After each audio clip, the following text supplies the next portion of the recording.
Oh Lord, what's going on, everybody, man? Today we talking about PSL. I'm gonna try to make this video as short as we can. First and foremost, I'm gonna go ahead and say I actually kind of like this idea, man. But we're gonna get right into the nitty gritty, man. This is an idea that was invented by Mike Mokapaldi, former professional skateboarder. He suffered a crazy, tragic accident on a golf cart where he fucked his leg up to no return, and now he can't skate no more.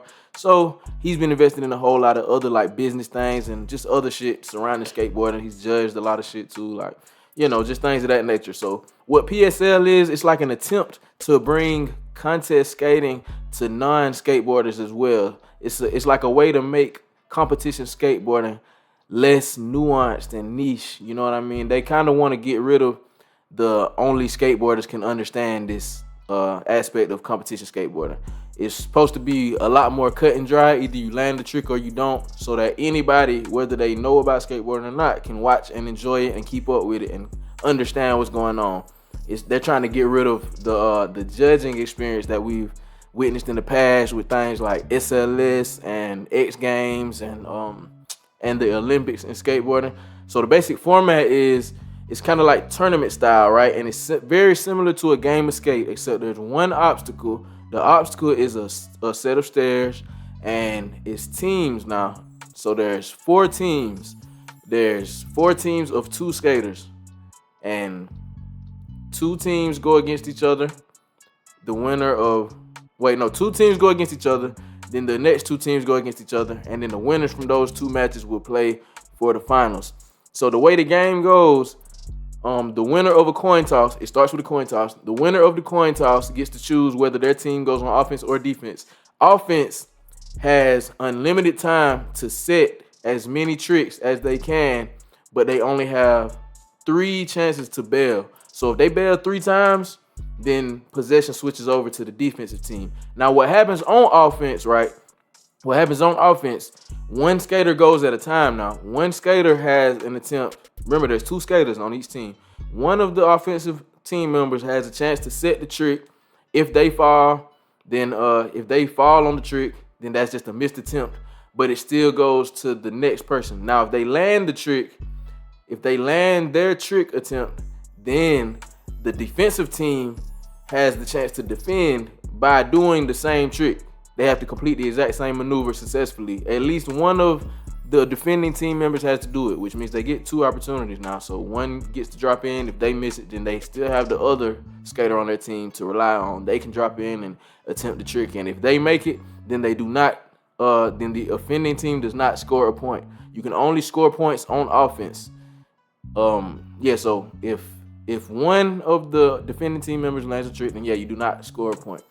But if both of the defending team members miss the trick, then the offensive team scores 1 point.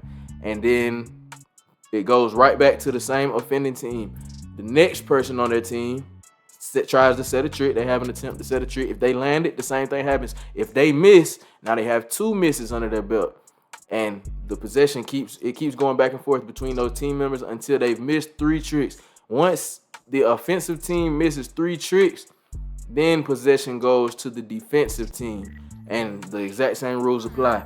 Now, there is a rule in there called the rebate rule, which means if the offensive team does a trick, if they set a trick, and I'm on defense, right, and I don't have this trick at all, but my teammate can get close to it, you have 2 rebates per match. So I can give him the opportunity to try the trick twice, instead, like basically forfeiting my try. You know, there's still only 2 attempts, but he's getting both of them. So I get to forfeit my try. That only happens 2 times, though. You only have 2 times to do it, and you can do it whenever you want to throughout the game. There's 5 rounds of this, though. So a round ends once both teams have missed their 3 trick allowance. Once you miss your 3 trick allowance, then it gets reset, and now you go to the next round. Each round is the same way, but you cannot repeat tricks just because it's a new round. You get me? No repeat tricks. And that's pretty much the basic gist of how it goes. Now, there is no judges because it's simple. You either land the shit or you don't. Get the point, don't get the point. But there is a referee. Now, the referee is there because in skateboarding, we all know there's a thing called sketchiness. You know, when you land the trick, sometimes you're, especially jumping down shit, sometimes the hand might touch the ground. Sometimes a toe might scrape the ground, or your heel might touch the ground. You know, sometimes you bust up. Now, bust ups are that's valid. You know, you bust up, that's valid. But two body parts cannot come in contact with the ground at once. So if your heel taps the ground and your hand scrapes the ground, the trick is no good. The referee will get up there in front of the stairs, blow his whistle or whatever the fuck he does, and he'll let them know that they got to review the clip. They have instant playback so they can watch the clip in slow-mo to make sure that it was an invalid attempt or if it was valid. Similar to like the NFL, when if a player looks like they step out of bounds slightly or some shit, like they can look back at the footage and check right there in real time so that they can make an educated call. The referee will do that and determine whether the trick is valid or not. And yeah, so if two body parts touch the ground, then the trick is automatically not valid. But there is also such thing as excessive toe tap or an excessive heel drag or excessive hand touch. They'll let you get away with a little hand tap, like if your hand barely touches the ground. But if you put all your weight onto your hand, basically where like if your hand wouldn't have been there, you definitely would have fell, they gonna call that shit no good. So those are all of the rules of the game. It's simple once it's already explained and once you kind of start watching it. Now, I fuck with it so far. I fuck with it based off of what I saw. It's filmed by skate filmers, so that's a plus that it's got. So like, you know, I don't know if y'all or any of y'all watch the Olympics or even sometimes like with the X Games, shit like that, bro. It seems like they just be hiring random ass motherfuckers to film this shit and they fuck around and miss tricks or they'll cut off certain parts. And I don't know. The filming be fucked up though a lot of times on some of these skate broadcasts. So I do fuck with the fact that they actually got skateboarding filmers. Now, in the future, well, first, before I even get to future things that I feel like they could change, let's get back to the mission. Their mission, right, is to try to introduce a game that non-skateboarders can understand. First and foremost, skateboarding is super niche. So like, I don't know, bro. It's gonna be real hard to get non-skaters interested in this in the first place. Skateboarding's been around for so long and skateboarding still ain't mainstream. It's like, I don't know, it's kind of hard. It's kind of hard to imagine a world where people that don't watch or understand skateboarding can watch any type of skateboarding. Skateboarding is such a complex sport. There's so many different maneuvers that can be done on a skateboard. It's not like let's talk about BMX for an example. Now, I'm not downplaying BMX or anything. I fuck with BMX. But it's like you watch a BMX session down the stair set, there's significantly less possible tricks that can go down. A motherfucker might backflip, might front flip, might tail whip either direction. They might bar spin either direction or maybe double bar spin, triple bar spins or whatever in either direction. They might do a little X up or a tabletop or 360s or 180s. And that's pretty much about it, like dead ass, unless they do like some fakey shit, which I don't understand how the fuck they would do. But yeah, that's pretty much it though. Like it's very limited, you know? So it's kind of easier to grasp and it's easier for people to understand what's going on with a bike, you know what I mean, versus a skateboard. Motherfuckers that don't skateboard, I swear to God, they be thinking every trick look the same. Everything is a kickflip to them. If a motherfucker that don't skate, next time you out and about street skating, try this, man. If a random person is like, do a kickflip, do a heel flip, they're not gonna know. Do a pop shove it, they're not gonna know. Do a 360 flip, they're not gonna know. Do a variant heel, do a hard flip, inward heel flip, they're not gonna know. They just gonna be like, yeah, he did it. I swear to God, most people that don't skateboard have no idea what the difference is. They just see board flipping, spinning, that's all they know. They don't give a fuck. They can't even tell the difference. So that's one reason why I think that like it's gonna be real hard to introduce a lot of people that don't know nothing about skateboarding into skateboarding. It's not like motocross racing and shit where people can just tune in even if you don't know nothing about it. You just see, oh, he's ahead of him. Cool. It's real simple to grasp a lot of other sports, but the skateboarding shit, I don't know, twin. Like it's just a lot more difficult to grasp. So I don't really know if it'll become a mainstream thing. But I don't think that's a bad thing, you feel me, though? I still fuck with it. Whether it becomes mainstream or not, you feel me? I still fuck with it as a skateboarder. Let's get to future things that I feel like they can do that'll make it better. If you haven't watched PSL yet, go watch that shit. Like, it's decent. Like, don't hold no nuts on that shit, bro. That shit decent for real. Like, I fuck with it. But there is a few things that I think that they could do to make it better. One thing for sure, definitely give the announcers, the people that are up in the panel just talking, like during the broadcast, give the announcers a briefing of all of the rules and make sure they have a clear understanding before they get up there talking during the broadcast. Same with the audience. just like y'all watch Battle at the Barracks, right? At the Barracks, they read the rules clearly and loudly before every single match. I think the rules should be stated clearly before the match, aloud, so that the whole audience and the judges and the skaters all have a clear understanding of what's going on. Because you can definitely tell throughout the broadcast, especially when the ref was coming out, you could tell that a lot of people in the audience were kind of clueless. They didn't know why he was judging certain shit a certain way, you feel me? They didn't know why he was refereeing so harshly. They didn't understand what was and wasn't allowed. And also, bro, it was a lot of times where the people in the not the judging panel, because they're not judges, the announcers, a lot of times it's one of the announcers, I forget who I was announcing, but nigga kept saying, like, say the offensive team has missed one of their tricks already. They've already hit one of their bells that they're allowed to make out of the 3. The announcer kept saying shit like, okay, he has 2 more attempts to set a trick. Like, little shit like that was just throwing me off, because the dudes don't have 2 more attempts. They have 2 more. They can bail 2 more times. They have as many more attempts as they want, as long as they make the trick. But I don't know, it was just little shit like that they were saying that it would have definitely thrown somebody that don't skate off. They wouldn't have got what's going on. They would have been like, okay, they said he had 2 more attempts. Why are we 5 more attempts in? You feel me? It's just little things like that I feel like they could brush up on for sure. Make sure everybody has a clear understanding. I think Gary Rogers tried to explain it a little bit at the very beginning, but I don't know if he was just too excited and whatever, or the nerves was getting to him. I don't know, but he didn't really do a very good job explaining the rules. And so I don't think the audience had like a super clear understanding, unless maybe they watched any of the previous videos that Mike Modem dropped about PSL prior to getting there. I don't know. But that's one thing that I definitely think they could do better on. And that won't be hard to improve on. That shit won't take but fucking 15 extra seconds of talking before the games or before the matches. Okay, look, I seen one comment on the video, on the YouTube video for PSL, the first exhibition match or whatever the fuck they called it. I seen one comment that stuck out to me. It said that it would be better to only do 3 rounds during qualifiers than 5 rounds for finals. Cause I don't know if I said this earlier when I was stating the rules. I can't remember if I did or not. But yeah, it's 5 rounds total. So like I said, possession starts on one team, then it goes to the other team, and that's the end of a round after each team has reached their 3 allowed bells.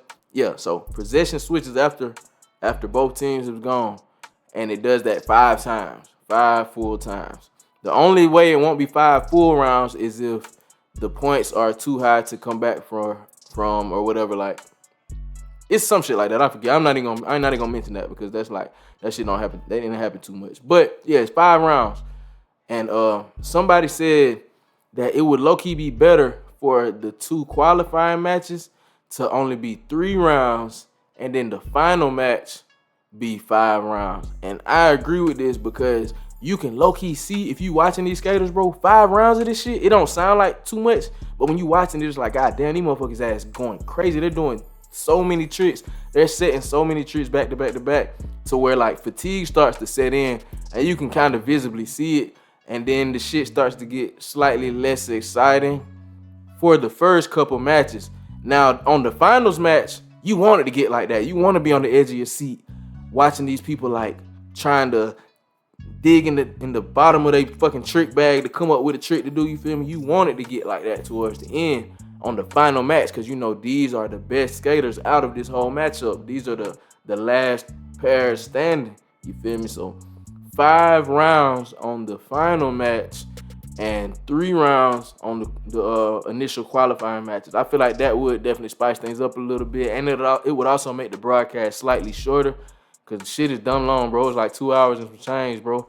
And when you watching the skateboarding broadcast, bro, you have to actually sit here and watch that shit, bro. Like, there's no shortcuts to that. It's not like a podcast where you can put it on 2.0 speed and put your phone in your pocket and do whatever else you got to do during that time. Like, no, you got to dedicate 2 hours to watching this shit. So I think that'll speed it up a little bit and keep it more interesting for the entire duration of the video. You know, so that was one thing that somebody said that I definitely feel like that shit would help a lot for sure, in my personal opinion. But I don't know. I also thought to myself during watching it that it would be cool if they did kind of switch up some obstacles. Like, you know, it just do like special ones here and there, like introducing new obstacles, maybe a handrail or a hubba. But as I just continued to think about it, I was like, yeah, nah, that's a liability though, because everybody's not trying everything that another nigga has on a handrail or a hubba. Like, you can get broke off easily trying shit on a hubba. Like, if a nigga did a tray flip nose blunt down a handrail, like, not everybody's gonna want to try that. Some people, what if a nigga don't even have nose blunts good or don't have tray flips good? Like, I don't know. It's just so much more room for error. It's so much more room for error going down a handrail or a hubba. So I can see why they keep it just stairs. Also whenever you're thinking about the fact that they want non-skaters to kind of be able to watch this shit and enjoy it too, it kind of makes more sense to keep it as simple as possible, as simple as they can. Like I said, it's still a million fucking skateboard flip trick variations, spin and flip trick variations, so it'll still confuse a non-skater. But adding a handrail in there will make it even worse, because they definitely don't know the difference between grinds. A grind is a grind in their eyes. They don't know what a 50-50 is, or a nose blunt, or an overcrook. They don't know what none of this shit is. They don't know what a salad grind is. Like, shit sounds crazy as fuck to them. Motherfucker would not be able to understand that. So that's two reasons I think that, yeah, introducing a new obstacle would not really be the smartest thing. One person did say, I was talking to a dude at the skate park a minute ago. This nigga brought up a decent idea. If they was to come to different areas and skate, like hold these events at different historic skate spots here and there, that shit would be dope. That would be dope as fuck. I also just kind of feel like the getting broke off factor is still very high though, doing that shit like that. He mentioned like the Atlanta 3 block or 4 block. You feel me? Like, if they was to bring the event there and do a broadcast there, like, that shit would be dope. But twin, you gotta be hucking. Them bitches are big, bro. That shit's way bigger than that little double set at P-Rod shit. Like, and a lot of these street spots be buck as fuck. And also the way that these people fall on skate park concrete, you know, you can slide. You feel me? You can save yourself a lot better on the skate park floor versus out in the streets. So I don't know. I feel like that might be a liability as well. You know what I mean? They had to get all kind of permission and permits and whatnot from the cities and shit like that. I don't know. But if they did find a workaround, I feel like that would definitely be exciting to watch. They don't got to do it a lot. Maybe if they just did it like a couple times here and there, that definitely would be an exciting watch. And it would bring a lot of money into these cities and shit too, because especially like if they having live crowds and shit, it would be bringing money into these cities. Because some people would probably travel to see this, especially if it's like in their hometown. Like if this was in Atlanta, I'd drive up there to go see that shit for sure. I would be there, and then I'm gonna be spending money with the city of Atlanta too. So I'm gonna be bringing money into their ecosystem or whatever too. So it could be good. It could be a good thing, you know. It could be entertaining, and it could be good for the economy, since, yeah, no, that's just a good thing. But another thing that I think would definitely help out a little during the broadcast, I don't even know why I'm listing these things. I don't know. It's not like, well, they might see my video. I don't know, but I doubt it. But anyway, one thing I think is if they limit visual and audible distractions from the event participants, I feel like that would help the skaters to be able to perform better. I'm not saying it's not entertaining to watch Gary Rogers yelling and shit on the mic while niggas is rolling up, but as a skateboarder, that'll blow me, twin. I'm rolling up to try a difficult trick on defense, and Gary Rogers is yelling in front of the stair set still as I'm rolling up. Like, hell nah. They gotta have a rule where as soon as you see a nigga drop in, you gotta stop talking. Even if you in mid-sentence or something, I don't know. Yeah, I gotta stop talking, bro. That would blow me. Not only just him, but anybody like that's an event participant. Like, I don't mean the viewers, you feel me? Like the crowd, they can have whatever banter, they can do whatever they want to do. They can talk shit. Just like at the basketball games, how they do LeBron and all these other niggas. Like, that's cool, you feel me? Because that's just, you feel me? That's what, you got to expect that. But like, motherfucker that's actually a part of the event, like, bro, you got to be quiet, man. Can't be doing too much. I fuck with Gary though, but just can't be doing too much while the skater is skating, because that can definitely throw somebody off, and that can cause somebody to get hurt. Like, because, I don't know, you just throw them off mentally right before they fucking pop a trick down a stair set. That's not, hell no, that ain't the move right now. Another thing too, when I say visual distractions, okay, so the stairs light up. I don't know if y'all noticed, but there's a red team and a blue team, right? When it's the red team's turn to go, the stairs have lights in them, LED lights that shine red. When the blue team goes, the red stairs fade, they crossfade into a blue, and now they're blue during their time skating. I think it was Art Cordova. I think Art Cordova, when he was skating, he would just go instantly. Like, soon as the red team was done, I think he was on blue. Soon as the red team was done, his ass drop in. I don't quote me now, cause I might be wrong on what team he was on. I watched this shit a couple days ago. But soon as the other team was done, he would go and he wouldn't even give the stairs enough time for the lights to change. And I watched on one of his attempts, he jumped the gun like that, and like right before he popped, the lights on the stairs started changing colors. And I know that would throw anybody off, you feel me? That'll throw anybody off. So in order to mitigate something like that, I'm not saying that they should get rid of the lights in the stairs, because that is definitely a dope aesthetic touch. I fuck with the way that looks. I just feel like there should be some kind of rule in place. It could be an unspoken rule, you know, but just something in place letting the skaters know that, hey, these lights are gonna change before you go. At least wait on the lights before you go. You feel me? Just shit like that, just to limit the distractions. I mean, if you just want to go anyway, then cool, I guess. But or maybe even if they had like a bell or some shit that dinged when it was time for or when the possession switches, like say offense hit all three of their say offense sets a trick or whatever.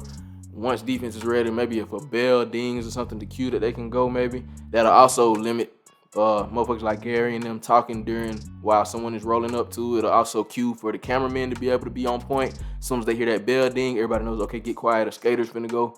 I don't know. I'm just brainstorming little shit that could potentially help, you know. And one other thing too is if they was to mic everybody up. I think they mentioned that they're gonna mic people up in the future ones.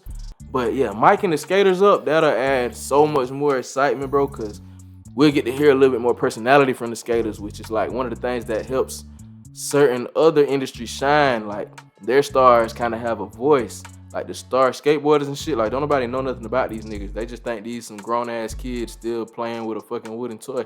You want people that don't skate to be more intrigued by this? Give this shit like some personality, you feel me? Have these people mic'd up, or maybe don't even mic them up. You could just have like a big boom mic over the quarter pipe where all the skaters stand at before they drop in or something, so we can hear like the banter that goes on before they drop in and in between turns and shit like that, you know, just so we can kind of connect with the skaters more on a personal level. If you want this to be some more like widely accepted shit, you feel me? You gotta be able to appeal to people's emotions and shit. You want people to like, you want the people to like a skateboarder. Like us skaters, we like who we like because we know what they're capable of. People that don't know nothing about skateboarding, maybe they'll just hear the way a nigga's talking and be like, I like that guy. And now they tune into more of these to watch him or support him or whatever. You know, if y'all want people that ain't skaters to be more intrigued, those are the kind of things that I feel like need to be implemented. Now, I think they did say that they're going to be micing the skaters up in the future, though, so that'll be a good thing. And then one more thing that I was thinking, too, is if they did, like, it kind of appeals to the same thing I was talking about, but if they let Gary Rogers, like, run through and do, a pre-final round interview or something like that, so that we can just hear where the people are in their heads, you know, like exactly what they're thinking, if they got any strategy going into this last round, you know what I mean? Just to kind of like, you know, amp everything up. It'll just amplify the people, get the crowd more hype, shit like that. I can't really say nothing about a halftime because it's 5 rounds, so it's already an odd number, so they can't really do nothing for halftime. But yeah, just something like that, like a little quick break before the 5th round, just to get everybody more like on the edge of their seats, you know, let the competitors talk shit to one another during their little interviews or something, like, you know, just something to spice it up. I don't know, those are just my few little takeaways. But like I said, man, overall, just like I said in the beginning, overall, I fuck with PSL. I like the idea of it. I don't know if it's gonna be this groundbreaking thing that they think it's gonna be, but it's definitely interesting. It's definitely a fun watch. If you ain't watched it, go watch that shit, bro. If you go watch it and then come back to this video, a lot of things might make a little bit more sense to you too, especially for those that didn't see it already. But yeah, man, if you like this video, give this bitch a thumbs up or a like, whatever the fuck. Give me a comment in the comment box below. Let me know if you got any ideas that you think might be able to help these guys out. You never know, they might fuck around and stumble upon the video or something, and then this could get them some ideas that might help them in the future. Or maybe they'll see this video and hate it. I don't give a fuck personally what happened, but yeah, with all that being said, man, like, comment, subscribe, and all the Tiago Lemos Glazers, get off that nigga dick. That nigga's not gonna let y'all fuck. Trick of the year should have went to Cordano Russell. Tiago is not gonna let y'all fuck. Oh Lord.